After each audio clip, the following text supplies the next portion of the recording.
सभी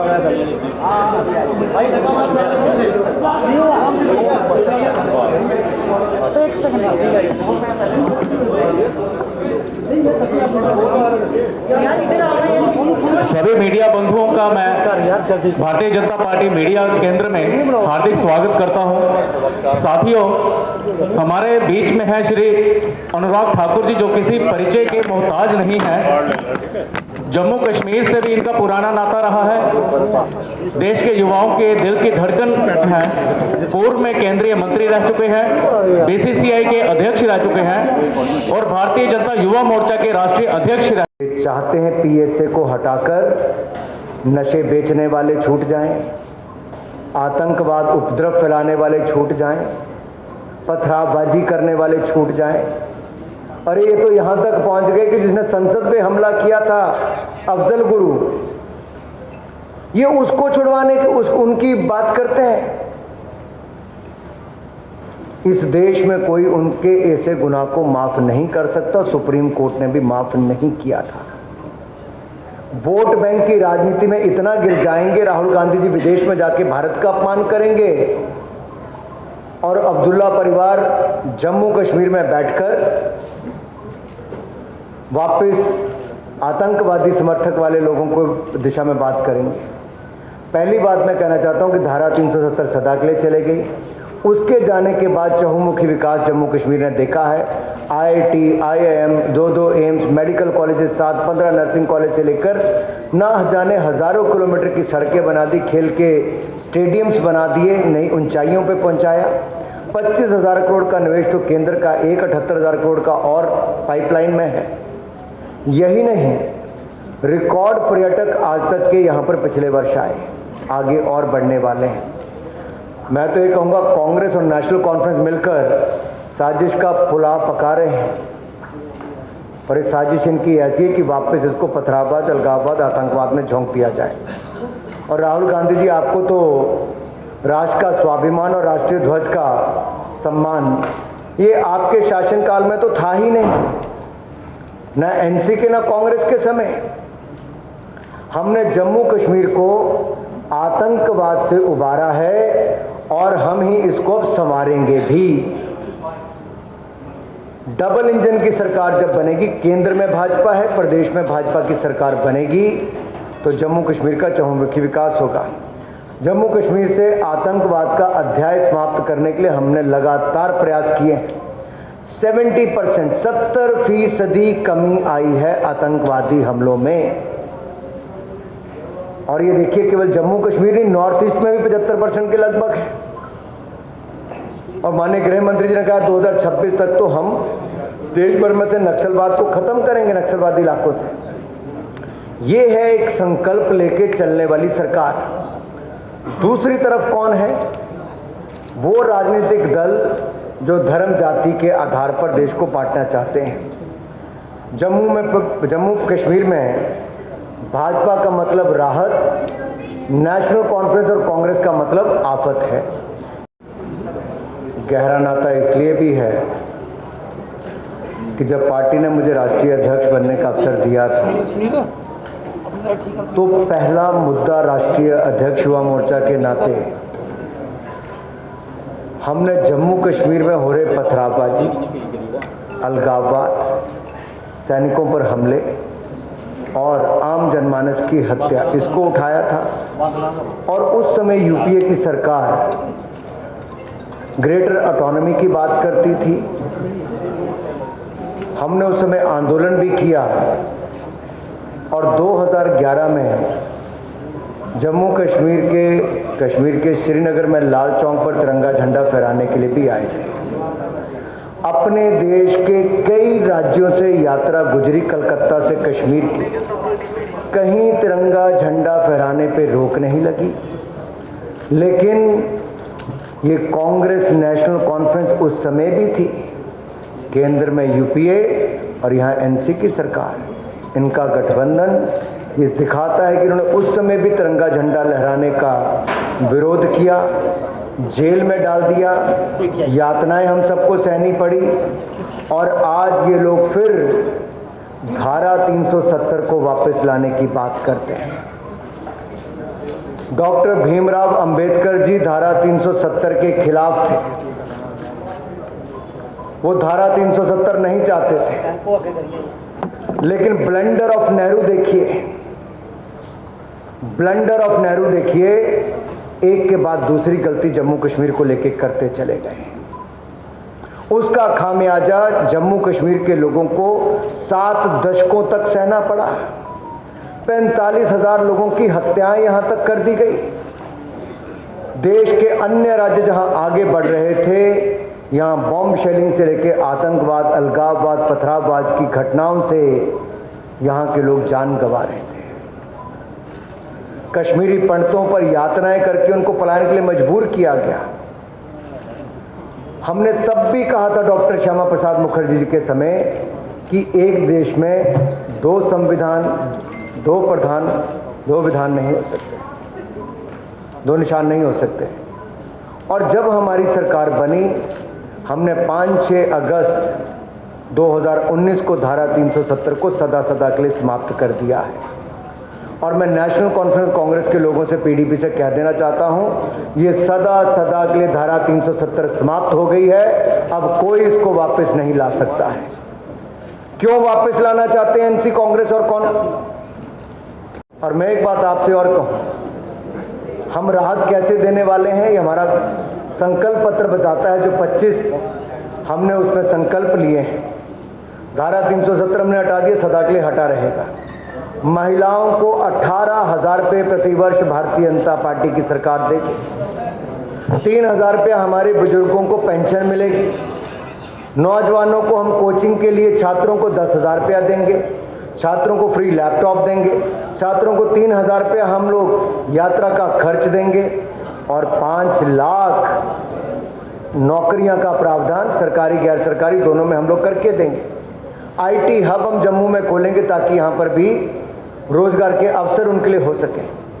देखिए, धारा 370 तब हटी जब केंद्र में भाजपा आई। केंद्र में भाजपा आई तो आयुष्मान भारत भी आया, उसका लाभ जम्मू कश्मीर के लोगों को मिला। 5 लाख का इलाज मुफ्त में मिलता था, अब 7 लाख का इलाज मुफ्त में देंगे। अब केंद्र की सरकार हमारी आई तो हमने पीएम किसान सम्मान निधि 6,000 रुपया पीएम किसान में मिलता है, अब 10,000 रुपया पीएम किसान में जो मिलता है, 6,000 प्लस 4,000 हमारे राज्य में आके 10,000 रुपये हम किसानों को देंगे। ये हम लोग दे रहे हैं। जितने रिकॉर्ड घर प्रधानमंत्री आवास योजना में 10 वर्षों में बने, कभी 10 वर्षों में नहीं बन पाए जी। कांग्रेस के 60 साल में मिला के नहीं उतने बने होंगे। ये है विकास, जैसे हम आगे बढ़ा रहे हैं। गरीबों के लिए हमने कहा 5 मरला फ्री, हम उनको प्लॉट भी देंगे, ज़मीन देंगे। और यही नहीं, अगर देखिए, सफाई कर्मचारी के रूप में सफाई करने के लिए वाल्मीकि समुदाय को लेकर तो आए थे, उनको अधिकार नहीं दिए। उनके बच्चे पढ़ लिख जाते, डॉक्टर बनते, आईएएस बनते, सरकारी नौकरी में ऊंचे पदों पे आते, नहीं चाहती थी कांग्रेस। हम वो प्रावधान करके दे रहे हैं। गुज्जर बकरवाल को इन्होंने कुछ नहीं दिया, हमने 9 सीटें विधानसभा में, 9 ही है ना सीटें, 9 सीटें पहली बार हमने करके दी। जो आज़ादी के बाद यहाँ पर आए, पाक ऑक्युपाइड कश्मीर से आए, बाकी जगह उनके हक नहीं मिल पाए थे इतने वर्षों में, हमने दिए, हमारी सरकार ने दिए हैं। ये सब छीनना चाहते धारा 370 हटाने के बाद। ये चाहते हैं कि उनका रिजर्वेशन भी छिन जाए, उनको जो मान्यता मिली वो भी छिन जाए, उनका वोटिंग का अधिकार भी छिन जाए, गुज्जर बकरवाल की जो 9 सीटें वो भी चली जाए। ये लोग सब जो अपने 75 साल में नहीं कर पाए, अब ये छीनने की मंशा के साथ नेशनल कॉन्फ्रेंस और कांग्रेस पार्टी लगी हुई है।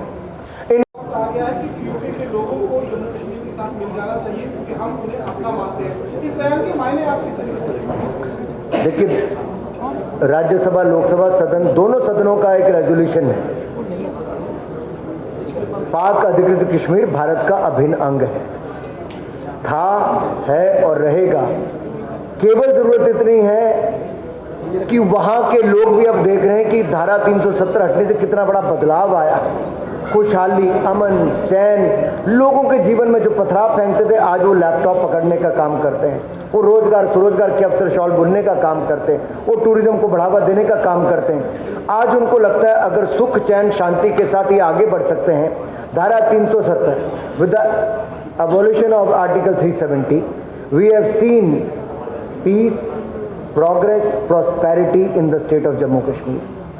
शांति, खुशहाली और विकास हमने यहाँ देखा है, और इसको देखकर जहाँ जम्मू कश्मीर के लोग खुश हैं, वहाँ पर पाक अधिकृत कश्मीर के लोग भी खुश होकर वापस भारत का अभिन्न अंग बनना ही चाहेंगे, और हम चाहेंगे कि उस क्षेत्र का भी भला हो, वहाँ के लोगों का भी भला हो। आपने जेलों की बात की, लेकिन डॉक्टर फारूक अब्दुल्ला साहब का ये कहना है कि जेलों से निकाल के हमारे विपरीत जो है भाजपा उन अलगाववादी नेताओं को जो है वो खड़ा कर रही है, तो भाजपा जो है वो दोहरा मापदंड जो है वो अपना रही है हमारे खिलाफ। देखिए, दो बातें बहुत स्पष्ट नजर आती हैं। नेशनल कॉन्फ्रेंस, कांग्रेस और पीडी की राजनीति रही बैलेट की तरफ नहीं ले जाना, बुलेट की तरफ लेकर जाना है। लोकतंत्र को बल नहीं देना, अलगाववाद को बल देना। हम आतंकवाद मुक्त करना चाहते हैं, वो अलगाववाद और आतंकवाद को वापस लाकर आफत खड़ा करना चाहते हैं। अरे इससे बड़ा पल क्या होगा कि लोग बंदूक छोड़कर, बुलेट छोड़कर बैलेट की ओर आ रहे हैं, लोकतंत्र को अपना रहे हैं। लेकिन डर ये है, अब एक के बाद दूसरी सीट आने पे भी हार का डर सता रहा है, और अभी से बहाने ढूंढने शुरू कर दिए। कभी ईवीएम के बहाने खोजते थे, आज उम्मीदवारों के बहाने खोजने शुरू कर दिए। करो, या फिर ऐसे काम करो जिससे बाकियों को पीड़ा हो। मुझे एक बात बताइए, क्या इनके पास जम्मू कश्मीर के विकास का कोई रोड मैप नहीं है? इनके पास कोई रोड मैप नहीं है, इसीलिए तो शंकराचार्य जी के मंदिर का नाम भी बदलकर तख्ते सुलेमान करना चाहते हैं। ऐसी कौन सी मजबूरी है, कौन सी मजबूरी है राहुल गांधी जी की और उमर अब्दुल्ला जी की कि शंकराचार्य जी के मंदिर का नाम बदलना पड़ जाए? क्या पीड़ा होती है उनको उनसे? राम मंदिर का विरोध भी करेंगे तो शंकराचार्य जी के मंदिर का विरोध भी करेंगे, तख्ते सुलेमान करने की बात करेंगे। यहां की जनता इसको स्वीकार करने वाली नहीं है। अरे और छोड़िए, हरि पर्वत का नाम भी बदलने की आप बात करते हैं, कोई मारण करने की बात करते हैं। क्या मजबूरी है चुनाव के समय इस तरह की बातें करने की? ये लोग बांटो और राज करो की राजनीति जो आज तक अंग्रेज करते आए थे, कांग्रेस और नेशनल कॉन्फ्रेंस ने उस पर किया है। उमर अब्दुल्ला जी चुनाव लड़ने से भयभीत थे, हार जाएंगे, फिर लगा कहीं एक सीट से लड़ूंगा तो भी हार जाऊंगा। अब दो पे लड़ रहे हैं भाई। अरे भाई, हारने आओगे तो दोनों पे भी हार जाओगे। सवाल ये खड़ा होता है कि आज अफजल गुरु याद क्यों आता है? सवाल ये खड़ा होता है कि आज शंकराचार्य और हरि पर्वत का नाम बदलने का नाम क्यों किया जाता है? सवाल ये होता है कि आज हक वाल्मीकि के, गुजर बकरवाल के और हमारे जो पाक ऑक्युपाइड कश्मीर से आए हुए शरणार्थी हैं, उनके हक छीनने की बात क्यों होती है? बात यह है कि यहाँ के विकास पर अंकुश लगाने का और आफत खड़ी करने की बात ये लोग क्यों करते हैं? पीएस से हटाकर आफत खड़ी नहीं होगी क्या? मैं जम्मू के पत्रकारों से पूछता हूं, क्या आपके यहां पर नशे की समस्या, अगर कोई नशा बांटता है, बेचता है, तो क्या उसको गिरफ्तार नहीं करना चाहिए? कोई उपद्रव मचाते तो उसको गिरफ्तार नहीं करना चाहिए? अरे पीएस से बना ही इसलिए है। तो क्यों ये करना चाहती है कांग्रेस और नेशनल कॉन्फ्रेंस और विपक्षी दल? क्यों जम्मू कश्मीर को फिर आफत खड़ी करना चाहते हैं? ब्लंडर ऑफ नेहरू से भी मुक्ति बड़ी मुश्किल से पाई थी, ब्लंडर ऑफ अब्दुल्लास एंड गांधीज और मंजूर करने के लिए हम तैयार नहीं।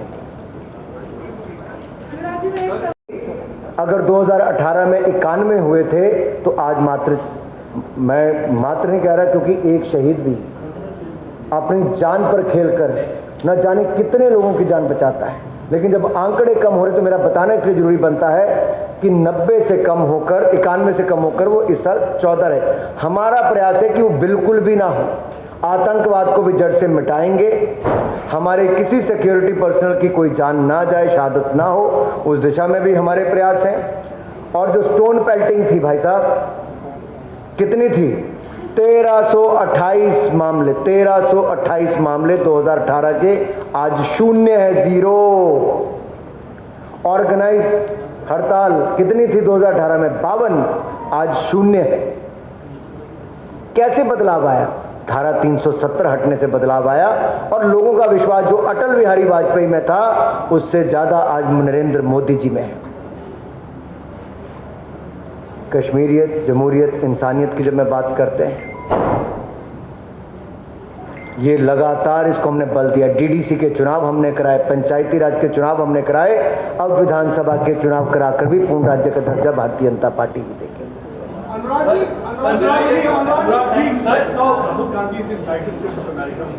Once again, he is trying to reject Prime Minister and RSS in guideline. He said that ever since the election results have been declared, the fear of BJP and Prime Minister has vanished.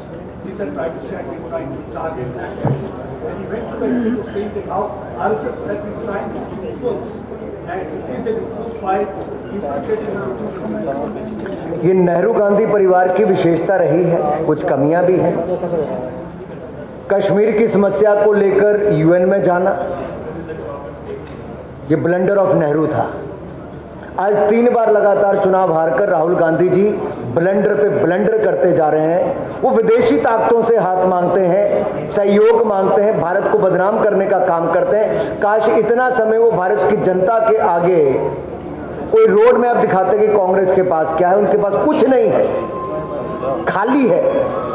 इसलिए वो केवल दुनिया में जाके भारत को बदनाम करने का काम करते हैं। लेकिन दुनिया समझ चुकी है कि जो बार बार यहाँ पिटते हैं, चुनाव हारते हैं, वो वहाँ जाकर केवल हाथ फैलाते हैं। चाहे चाइना हो, पाकिस्तान हो या यूएस में जाएं, कहीं जाएं, इनकी दाल कहीं कोई गलने वाली नहीं। अनुराग जी, कल देश के रक्षा मंत्री जम्मू कश्मीर के दौरे पर भारत की शान बताया है रामलीला।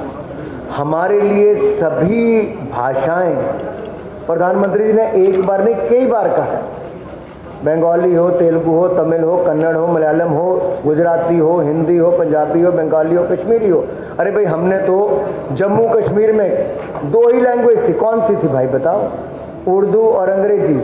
यहाँ अब हमने हिंदी हो, डोगरी हो, बाकी सब पार्लियामेंट से लेके यहाँ तक कर दिया। हम बांधते नहीं हैं, हम तो बड़े दिल के साथ राजनीति करने वाले। अटल जी ने कहा था, छोटे मन से कोई बड़ा नहीं होता, टूटे मन से कोई खड़ा नहीं होता। Thank you.